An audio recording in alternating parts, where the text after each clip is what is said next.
নমস্কার। গঙ্গার আজকের পর্বে রিভিউ নিয়ে বাংলা সিরিয়াল সমাচার তোমাদের সামনে এসে গেছে। শুরুতেই দেখা যাচ্ছে গঙ্গা তার মায়ের সেবা করছে।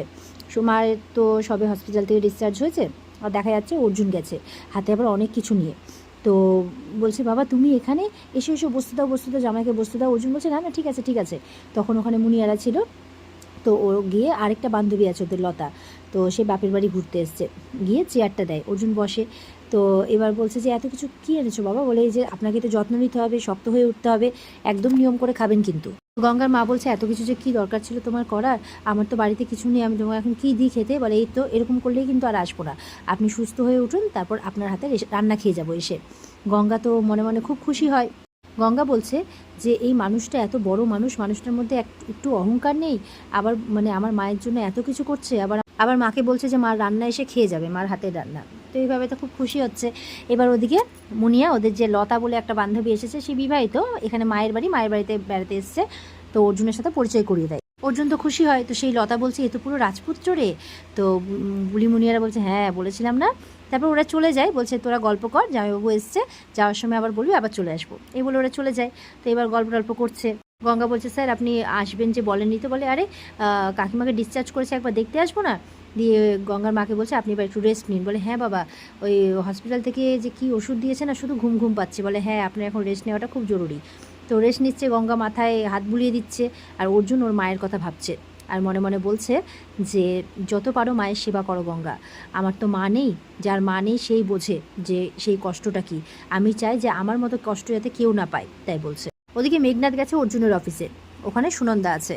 তো বলছে, কী ব্যাপার সুনন্দা, তোমাদের স্যারের কেবিনটা আজকে ফাঁকা ফাঁকা লাগছে? বলে, হ্যাঁ মৃন্ময়রা ওরা একটা ডিউটিতে গেছে, আসতে রাত হবে, আর স্যার তো বেরিয়েছেন, স্যার সম্ভবত মেটিগঙ্গা গেছেন।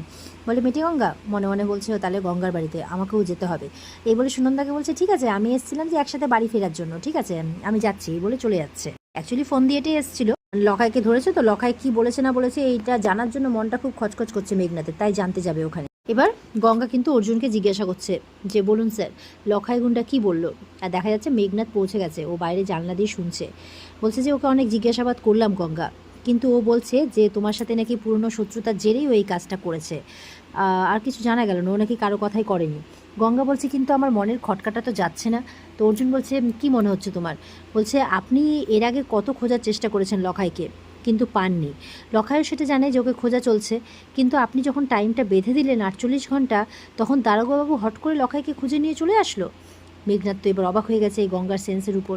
অর্জুন বলছে, আমি মানছি গঙ্গা যে মেঘনাথ এর আগে অনেক ভুল কাজ করেছে, তুমি হাতে নাতে ধরেও ফেলেছো, কিন্তু মেঘনাথ কি এত বড় একটা ভুল কাজ করবে? তাই বলছে। গঙ্গা বলছে, আমার কাছে তো কোনো প্রমাণ নেই স্যার, তবে আপনাকে এই কথাটাই বলবো, একটু চোখ কান নাক মুখ খোলা রাখুন, আর দারোগাবাবুকে চোখে চোখে রাখুন। মেঘনাথ তো শুনে পুরো খচে গেছে। এবার গঙ্গা অর্জুনের জন্য চা আনতে গেছে, আর মেঘনাথ ওদিকে বলছে, খুব উঠছো তো গঙ্গা পাল। এবার গঙ্গা বাড়ি ফিরে এসেছে, যথারীতি সবার জন্য ব্রেকফাস্ট রেডি করছে। তো গঙ্গার অর্জুনের বাবা আর কি জিজ্ঞাসা করছে যে ওর মা কেমন আছে? বলে, মা আছে, অতটা জোর নেই শরীরে, আসলে খুব বিষাক্ত সাপ কামড়েছিল, তো বলে আস্তে আস্তে ঠিক হয়ে যাবে। এবার অর্জুন এসছে, তো অর্জুন এসে গল্প করছে যে, জানো তো বাবা, ওই লখাই গুন্ডা এইসব করিয়েছে, কি জানি কী যে শত্রুতা ওদের সাথে। গঙ্গা তো সন্দেহ করছে যে কেউ ওকে দিয়ে কাজটা করিয়েছে। আসলে এই সমস্ত মানুষকে অনেক সময় অনেকে কাজে লাগায়, তো সেই সমস্ত কিছু ইনভেস্টিগেশন করে জানা যাবে। মেঘনাথ এসছে ওখানে, বলছে আবার সেই লখাইয়ের টপিক উঠেছে। কালকে তো গঙ্গা আমার মনে সন্দেহ, অর্জুনের মনে সন্দেহ ঢুকিয়ে দিয়েছে আমাকে নিয়ে, আর এই আবার এখন টপিকটা শুরু হলো, আবার এখন না জানি কী বলবে গঙ্গা, অর্জুনকে কী জানি, যাও একটু একটু করে বিশ্বাস জন্মাতে শুরু হয়েছিল, সেটাও যাবে। তো তখন মেঘনাথের আর কি, অর্জুনের মা বলছে, কী রে তুই, বলছে বলছে একটু চা পাওয়া যাবে? বলে, মা চা পাওয়া যাবে ব্রেকফাস্ট করবি তো, বস, কেন তুই ওইভাবে এক্ষুনি হয়ে আছিস রে ঘরে? কে তোকে এরকম বলেছে বল? বলছে যে, একটু বাড়ির বড়রা বকা দিয়েছে, নিজেকে ঘরকোণে করে দিয়েছিস। এই অর্জুনটা তো কি বলবো, এ তো আমার ছেলেকে গুলি করলো, এই কথাটা বলতে যাচ্ছে কি। অর্জুনের বাবা বলছে, ব্যাস হিন্দুজা, ব্যাস অনেক হয়েছে। কে মেঘনাথকে ঘরকোণে করেছে? হ্যাঁ, কে করেছে? ও নিজে সরিয়ে রেখেছে। ও আমাদের সাথে লাঞ্চ করে না, ব্রেকফাস্ট করে না কেন? দাদা হচ্ছে এই বাড়ির বয়োজ্যেষ্ঠ, তো তিনি তো বকা মারা করতেই পারেন, তা বলে এরকম করবে? যা বস, খেতে বস। গঙ্গাকে বলছে যে খেতে দিতে। এবার মেঘনাথ বসেছে, ওর ঘাটটা টিপে দিচ্ছে। অর্জুনের মা কত কথা একেবারে। গঙ্গা এবার মনে মনে বলছে যে, লখাই মস্তানের সাথে আপনার যে একটা শার্ট রয়েছে সেটা আমি পরিষ্কার বুঝতে পারছি, তবে সেটা আমি প্রমাণ করবই। আর এই লখাই মস্তানকে হঠাৎ করে ধরিয়ে দেওয়ার ব্যাপারটা কিন্তু যথেষ্ট সন্দেহজনক। এবার তো মেঘনাথকে খাবার টাবার সার্ভ করে দিচ্ছে অর্জুনের মা, বলছে ব্রেকফাস্টটা করে উঠবি, এ বলে চলে যায়। আর এদিকে সম্বিত এসছে, গঙ্গা সম্বিত স্যার। তো সবাই তো খুশি, অর্জুন এসছে, গঙ্গা এসছে, বলে আরে স্যার এখানে আসুন আসুন চা খেয়ে যাবেন। বলে না না কিচ্ছু খাবো না, আর চলো তুমি এখন সব সেরে চলে চলো আমার সাথে, তোমার প্র্যাকটিস আছে। তো বলছে গঙ্গার নামটা ডিস্ট্রিক্ট লেভেলে দিয়ে দিয়েছে। এটা শুনে অর্জুন বলছে যে আরে আপনি তো দারুণ কাজ করেছেন, আমার তো মাথা থেকে বেরিয়ে গেছিলো ব্যাপারটা। গঙ্গাও শুনে খুব খুশি হয়েছে। সম্বিত স্যার বলছেন হ্যাঁ এখন হাতে সময় খুব কম, তাড়াতাড়ি প্র্যাকটিসটা সেরে ফেলতে হবে। গঙ্গার পরিবারও যথারীতি সবাই খুব খুশি যে গঙ্গা এবার ডিস্ট্রিক্টে খেলবে। তো সম্বিত স্যার বলছেন এবার যারা ডিস্ট্রিক্টে প্রথম 3জন যারা হবে তারা সরকার থেকে সাপোর্টও পাবে আর সরকার থেকে চাকরিও পাবে। তো বলছে গঙ্গা বলছে কি বলছেন স্যার, চাকরিও পাবে? বলে হ্যাঁ। পালি জিজ্ঞাসা করছে কোন কোন ডিপার্টমেন্টে কিছু ঠিক হয়েছে। সম্বিত স্যার বলছে ওখানেই শুনলাম যে ফরেস্ট ডিপার্টমেন্ট থাকবে, ডাক সহায়ক বিভাগ থাকবে, আর পুলিশ ডিপার্টমেন্ট থাকবে। বলে কি বলছেন, পুলিশ ডিপার্টমেন্ট? বলে হ্যাঁ। অর্জুনের বাবারা তো শুনে খুব আনন্দ। তো মেঘনাথকে বলছে কি জানিস এই ব্যাপার? বলে না আমি জানি না, আসলে এগুলো সব অন্য একটা ডিপার্টমেন্টে আলোচনা হয়, তো তবে শুনেছি চঞ্চল স্যার থাকবেন, অসুবিধা নেই, গঙ্গার হয়ে যাবে পুলিশ ডিপার্টমেন্টে।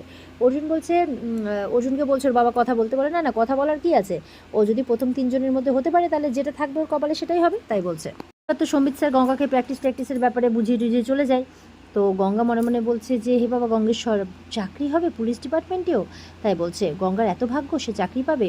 মেঘনাথ মনে মনে বলছে মনে মনে লাড্ডু ফুটছে, পাওয়াচ্ছি চাকরি আমি।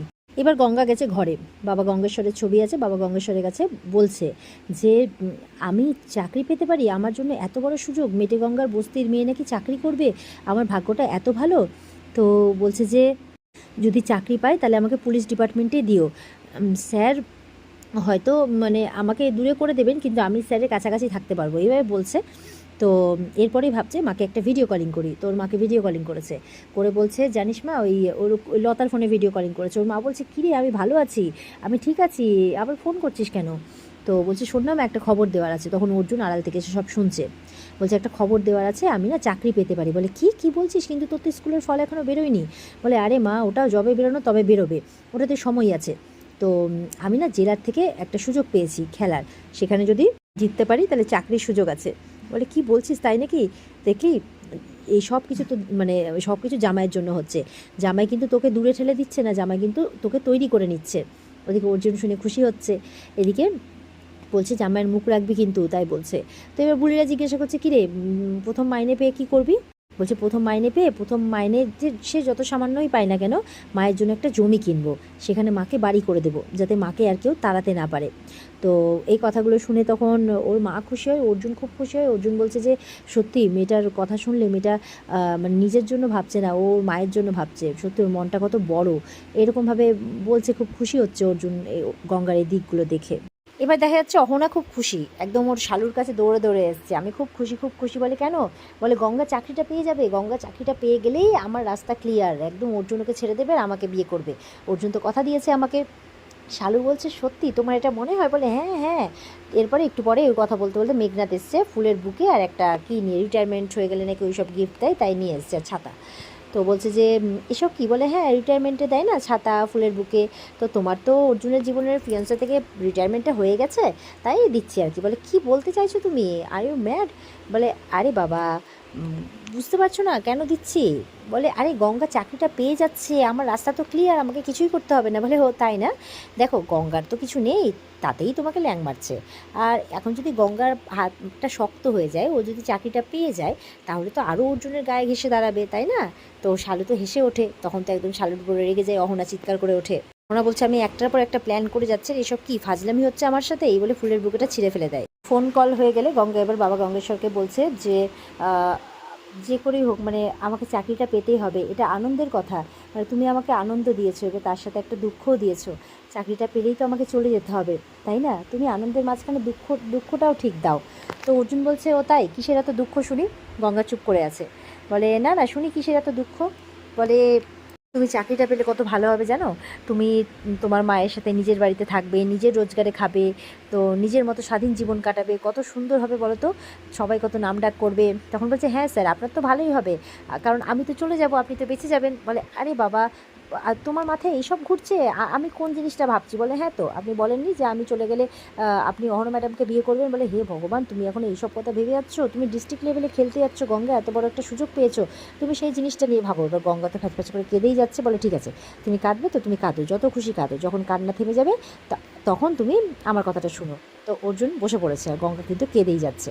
আর এখানে কিন্তু আজকের পর্ব শেষ হয়ে যায়। তো এই ছিল আজকের পর্বের রিভিউ। ভালো লেগে থাকলে পর্বকে লাইক কমেন্ট করে জানাতে ভুলবে না, আর আমাদের সাথে জুড়ে থাকতে চ্যানেলকে সাবস্ক্রাইব করতে ভুলবে না। দেখা হচ্ছে তোমাদের সাথে আগামীকালকে। সবাই খুব ভালো থাকবে। আজকের মতো পর্বের রিভিউ এই পর্যন্তই। বিস্তারিত দেখতে অবশ্যই স্টার জলসার পর্দায় চোখ রাখবে। টাটা।